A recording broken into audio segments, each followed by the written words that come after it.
childhood mischief shaping a legacy.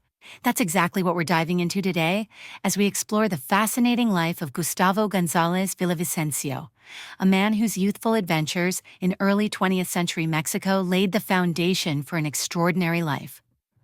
Oh, that sounds intriguing. What kind of mischief are we talking about here? Well, let me tell you, Gustavo's childhood was filled with some wild escapades. Imagine a young boy commandeering a massive crane at a mining site, or hiding a live chameleon in his teacher's desk drawer. These weren't just harmless pranks, they were formative experiences that shaped his character in profound ways. Wow, those sound like some pretty intense childhood adventures. How did Gustavo's family end up in a place where these kinds of escapades were even possible? It all started with a move when Gustavo was just 4 years old. His family relocated from San Jose de Magdalena to Santa Rosalia, a journey of about 42 kilometers. Now, today that might not sound like much, but back then it was quite the trek. They made the journey on muleback, which could take 6 to 8 hours, not counting breaks. That's quite a journey for a young child. What was Santa Rosalia like? Why did they choose to move there? Santa Rosalia was a bustling mining town on the Gulf of California coast. The French company El Boleo operated copper mines there, which made it an important economic center. Gustavo's family, like many others, were likely drawn by the promise of better work opportunities. The town offered manufactured goods, tools, and mining services, while the surrounding agricultural areas supplied food and livestock. So it was a real melting pot of industry and agriculture. How did Gustavo's family adapt to this new environment? Well, they jumped right in. Gustavo's brothers, Antonio and Jose Rosas, found work at the El Boleo mine.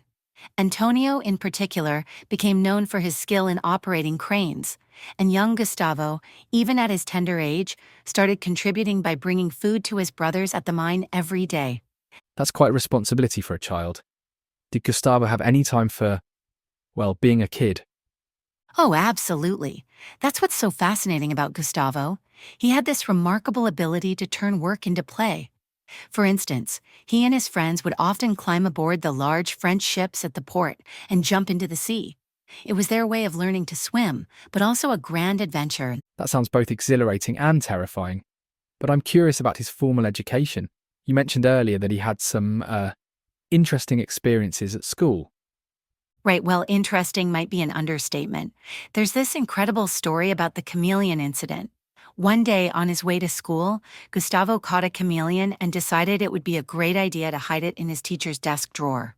When she opened the drawer, the chameleon darted out and climbed inside her blouse.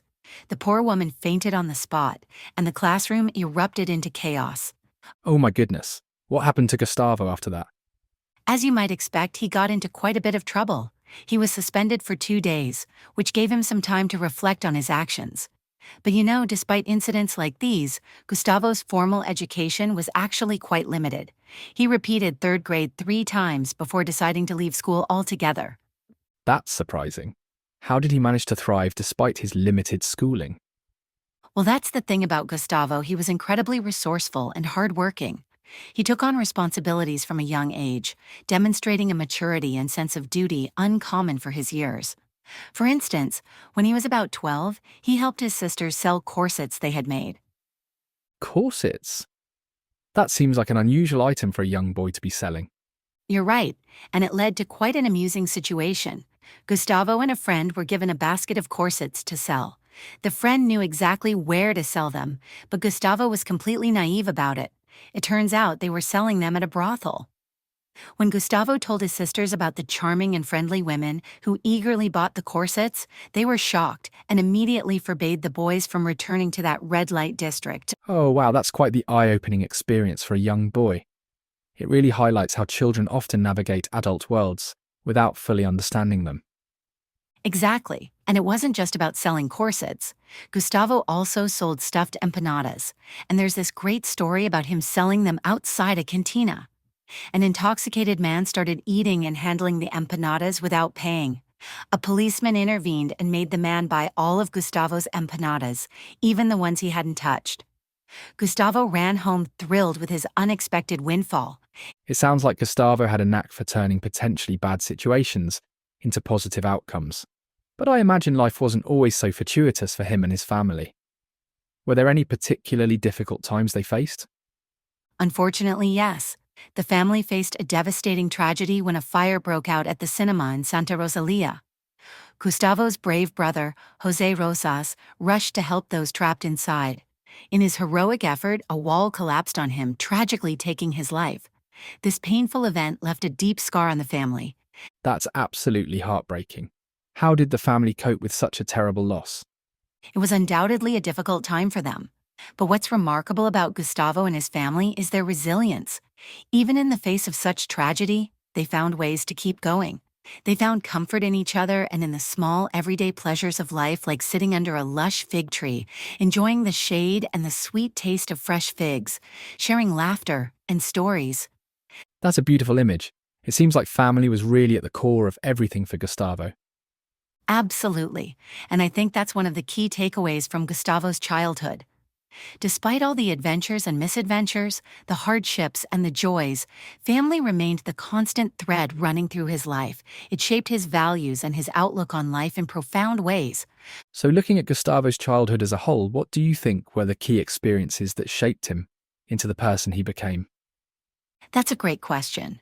I think it was really a combination of everything: the joys, the sorrows, the adventures, and the hardships. His ability to find light in darkness, to turn work into play, and to value family above all else, these all stemmed from his childhood experiences. The mischievous pranks taught him about consequences, the hard work instilled a strong work ethic, and the family tragedies showed him the importance of resilience and appreciating life's simple pleasures. Well said. It seems like there's a lot we can learn from Gustavo's story, even today. Absolutely. I think Gustavo's life is a powerful reminder of the resilience of the human spirit and the importance of finding joy in everyday life.